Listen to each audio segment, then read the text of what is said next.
How did you know she was going to be at the airport with the team and all that? Well, that's the $32,000 question, Will. How did Primetime 99 know? Say that again? Do you take checks? Do I take checks? For the 32,000. Oh, no. But that, of course, now you got me off kilter. No, I've just been using different. I think it's a $250,000 question. I don't know the saying, but I used to love. I don't have that much. Whoever wants to be a millionaire. No, I don't need the money. But people like, how did you know that she was going to be there? Well, it's actually pretty crazy, and that's why they're kind of freaking out about the charter flights. Is that it's actually really easy to figure out where they're going because they play blank. You know, they were playing in Indiana. I forget the name of the team. I'm blanking off the top of my head. But so you can kind of figure out which team is going which way. And so somebody told me, oh, the WNBA, they're flying this flight, this. I mean, you know, I'm not going to reveal my source, but basically, like the NBA, it's kind of an open thing that you can figure out where they're going. I don't know how. I'm not going to reveal that source, but I had information, and I happened to be flying too that day, but I was actually flying out of a different gate. And so somebody at the airport was like, oh, Brittney Griner is supposed to be here. I was like, really? So then I went to the American Airlines gate, and I happened to be at the McDonald's. She was at the McDonald's, one of the most packed areas at the airport, and then she's right there. And people are like, oh, how did you recognize her? Well, she's with like 20 girls. They're all 6 feet tall, and they're all in, you know, basketball sweats, basically. So they did kind of stick out like a college basketball team sticks out. A high school team would stick out when they travel together. And so I saw Brittney. I told my girlfriend, hey, film this. Let's go ask her some questions. So this all came organically. It wasn't exactly planned. It was just an opportunity. Yes, it was an opportunity. But then somebody told me that she was there, and so I figured out where at the airport she was, and that's where I didn't know exactly where she was, but I figured it out. But it's long story short, I'm not going to explain how I figured it out. But I was in the general area where she was going to be. And I just asked her one question, and Will, I asked her, you know, was it a fair trade? And I wasn't even really trying to like be aggressive or anything. The WNBA, they issued a statement before the video even came out. I literally I had a tie on. I wasn't dressed like some, you know, scrub. I was just trying to ask her a simple question to get her response, and their security freaked out. Like they wanted this to happen. They wanted somebody to confront her, because now she can play the victim, and now they can fly on chartered flights. But there's no safer area in the airport. We all went through security. There's no weapons. There's no guns. There's no nothing. So it couldn't have been a more safe environment when it comes to player safety, in my opinion. And because I asked her a hard question, you know, she melts down. So it's kind of a sad state of affairs if the most famous player in WNBA history of the last year can't answer a tough question about, you know, Vladimir, what is it, Bout? I don't even know how to say it. Buta, I don't even know how to say his name. I don't speak Russian. But the Merchant of Death, and I don't understand why, you know, why not? Let's ask her some time. She's never going to get these questions in a press conference, Will. I'm the only one that'll do it. Totally understand that. The only issue that I have with, you know, did you see with Vladimir Putin? I don't think he should have. Yes, well, that is bad. But you're like, Alex, why do you do that? Well, it's like I went famous. I went viral and got well known because I said big booty Latina to AOC. And you're like, Alex, why would you ask this question? Well, first of all, I should have asked, like, you know, did she have weed on her? That would have been a funny question. But this is the thing: when they're grabbing you, all your game plan goes out the window because you're filming selfie mode, and this guy's all of a sudden grabbing you, and he's talking to you. You're trying to articulate. You're trying to film something. It's not easy. And the reason why I said this, I want to make her laugh. I want to try to make her crack a smile, because obviously that's not true. That is just a joke, and it's like a prisoner. But I wanted to throw her off because I didn't want to be rude. I really wanted to say like something like Howard Stern would say, something which is nonsensical, because I was trying to bring levity to the situation, because I thought if I said that, she would be like, Vladimir Putin, laugh. I'm trying to make her laugh. I'm a comedian. So people are like, why would you say that? Because I'm trying to be funny, and I'm trying to kind of get a response from her, and it's not coming with a serious question. So let me ask her something totally absurd to see if, maybe that will kind of soften her up, loosen her up, and make her more receptive to my communication. We'll talk about the response. What was her response to you after you asked that question? I saw the video, so I get it, but did she say anything to you? Did you get any type of response verbally from them? No, but her body language was I mean, she was shook, as what they say. She was like, oh, what is this? Like, she was acting calm and cool. But then when I was kind of relentless and stopped, she was like, what is this? She kind of made sure her teammates started to huddle. And then even she had teammates, I think it was Brianna, said that, oh, they had to huddle around her. And there is footage actually on my girlfriend's phone. She's kind of filming me, but you can kind of see it in the far right. The team is like huddled around her. So, I mean, they just wanted to play a victim as soon as I said that. I mean, it was like they were already a victim. I just got to be the scapegoat. I got to be the target. I got to be the villain, as we say in reality TV. The heel. Let's talk a little bit about the response from the WNBA and the Phoenix Mercury regarding what took place. Do you agree with what they say? Do you like being called a provocateur?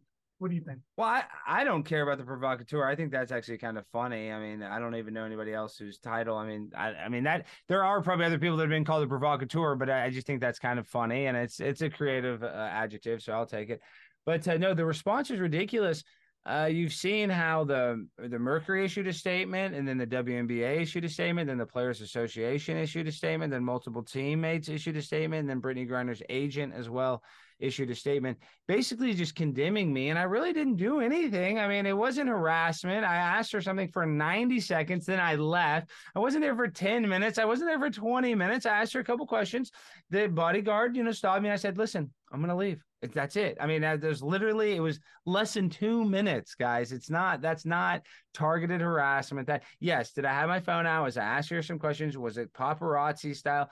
Yes, she's the Michael Jordan of female basketball, guys. She's not just a normal person. She's arguably the greatest female basketball player. I'm sorry that I want to ask her a tough question. I'm sorry that these celebrities, I think that they're basically the same as you and I, Will. I'm a nobody. She's a great athlete, but, she should be able to interact with a plebe like me is what I'm trying to say. She's not just so self-important that she can't even just a fan. I don't hate Brittney Griner. I like Brittney Griner. I wanted to bring Brittney Griner back 100%. She didn't deserve to be held there. She was a political prisoner. She had, what was legal in Arizona. There, obviously it wasn't, and she broke their laws, but, the restrictions that they gave her were very punitive, in my opinion. But we probably should have got more in the trade, is how I feel.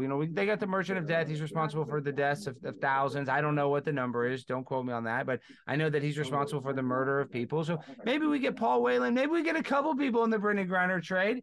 And she says she wants to help out veterans or that people that are locked up abroad. And I do believe that. But she should be a little more vocal about this. She's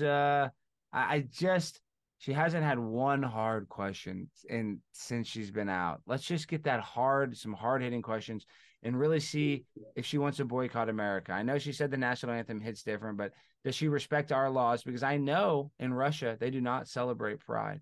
And I should have asked her that, if you're in Russia right now, would you be having Pride Month? No, they've outlawed that in Russia. So she says America is such a bad place. It's not. We have pride. We respect her. She's, I think that she wants to be a victim, and she should respect America a little more and have a little more American pride. That's all I'm asking for her. She basically got to experience how bad of another country is. You think she'd come back here and say, "Oh, I love America. I love you so much." Wearing a red, white, and blue Nikes, but she's not being like that. She's being still a little flippant, I think, to the situation and the gravity of it all. Let me do a tough question. I spoke with some of the people here at the station before I did the interview to kind of think, if they had any questions they wanted me to ask you. And one of them I thought was, kind of important. He had said that Griner didn't get to choose who was traded for her. Do you think she should be held to that standard where it's her fault that they released this guy for her when it wasn't really her choice on who was released? Of course not. Of course not. But she can speak out on that platform. She could talk about, maybe how serious of a person he was instead of whitewashing it, instead of just trying to ignore it. No, she should have accepted the trade 100%, but she could be a little more, vocal about what happened and the conditions there. And I just feel like let's ask her one question. Do you think it was a fair trade? She could say, no, it's not. I want to bring back, Paul Whelan. That's all she'd have to answer, but she just refuses to answer. The cover-up is worse than the crime, in my opinion. And it just stinks that nobody will even ask her. I'm not trying to gotcha her. I don't think there is some sort of gotcha. I like Brittney Griner, but I'd like to hear her answer. I'd like to hear her not try to sweep it under the rug and we just idolize her. We need to try to She was the biggest story. We're fighting in a war, a proxy war with Ukraine and Russia. This is kind of a serious thing. She was used as a political ploy. Unfortunately, she doesn't want to get into politics. I'm sure she didn't choose to do that, but she doesn't have a choice now. That's just how it works. Sometimes, you become the biggest story in the world, and you should use that platform that you have as the #1 female basketball player to maybe call and do a little bit more to respect America and help America. And I just don't think she did that by boycotting it. And she hasn't, for me, I believe in second chances 100%. So she's not perfect. Brittney Griner should have to answer some hard questions is all I'm saying, without playing a victim, without saying this is a verbal assault, literally 3 or 4 questions. Yeah, we do love the underdog. Give me 1 second. I'm going to check with my executive producer, see if she has any questions for you, and then I'll let you finish out with whatever you'd like to say. Is Heather here? Why did Heather take off? I was going to give her a shot to ask Alex something if she had something to say, but she's already gone. Alex, no, Alex Stein. Yeah. No, I had Alex Stein on the interview. Heather was talking about him. I didn't know if she had some questions for him before I let him go. Okay, I gave her a shot. Cool. Okay, but she was away from her desk, so I'm gonna give it to you. Is there anything you'd like to say that maybe I didn't ask or you'd like to bring up? So I want to say that I forgot something or I didn't give you a chance. I might have said this at the beginning, but listen, the WNBA is subsidized by the NBA. And because of that, not all the teams can afford chartered flights. And because of a competitive advantage issue, not all teams charter flights. But because of this, they're going to probably get league subsidized chartered flights. So the WNBA should be thanking me. I do not want to be the villain right now. They need to make an Alex Stein night and hand out Alex Stein bobbleheads. I'm about to get all these teams where they don't have to go through security. They get to drive and just get on the plane. They don't have to do any TSA. They don't have to go through the x-rays. They don't have to get, touched by a TSA security guard. That's all because of primetime Alex Stein. So they can villainize me, but let's call a spade, and I am the reason for that. So I've done and brought more attention to the WNBA in one weekend than they've probably got as a league in 5 years when it comes to their Twitter engagement, to their statement. So I deserve to have a little respect put on my name, as we say, as baby. Yes, I mean, I want a little bit of love from the WNBA, and I like Brittney Griner. I respect her athletic prowess. She's a great player. I would never, say anything about. She's averaging like 27 points. She's playing incredible. So maybe this is helping her. After I did this, I think she had her best game of the year, 27 points. So another reason that I helped her. One more time, pat myself on the back. I think she got like a triple-double or something. I'm not even kidding. She really had her best game after the interaction. Go figure. So once again, they get the Alex Stein boost. So I'm not a bad guy. I'm a comedian. I asked her a question that no other journalist is going to ask her. And she should answer these questions, and then she can just go about her business. But she should, speak about these things and bring awareness to the world. Sadly, I know she doesn't want to be political. I actually get that. I kind of didn't really want to be political. And then you kind of, sadly, the world we live in is so politicized, it's hard not to be political. So, Brittney, I empathize with you on that, and I don't have any hate in my heart. If I ever see you again, I'll always promise to be respectful, to never hurt you or never touch you. But I might ask you some tough questions, and that might happen again. So, thank you for letting me come on, Will. And this is the last thing I want to say. I think I said at the beginning. The one frustrating thing is if you ask the WNBA to define what the W is and what it means in their logo, they probably couldn't do it. And that's because of progressivism. So that is kind of the $1 million question. I wonder why they can't define that letter in their logo. Yeah, I have a couple just fun questions. It's like 96 degrees outside. You have a fire going in the background. How are you doing this with this heater from Dallas? I mean, come on. I'm a pimp on a blimp. When you're primetime 99, you got the Glenn Beck check. Don't you disrespect. You live in the castle, dog. That's just how I do it. Makes sense. Gas stays lit, yes. The cats like it warm. Okay. Do we have permission to use the video? Oh, yes. Full permission. Edit it, do whatever you want. In perpetuity. Awesome. Sweet. I appreciate your time, Alex. I know you didn't have to do this. Thank you, Will. Very much. You have a great day. Right. Stay out of trouble-ish. I'll try. All right, bye. Thank you again. Thank you.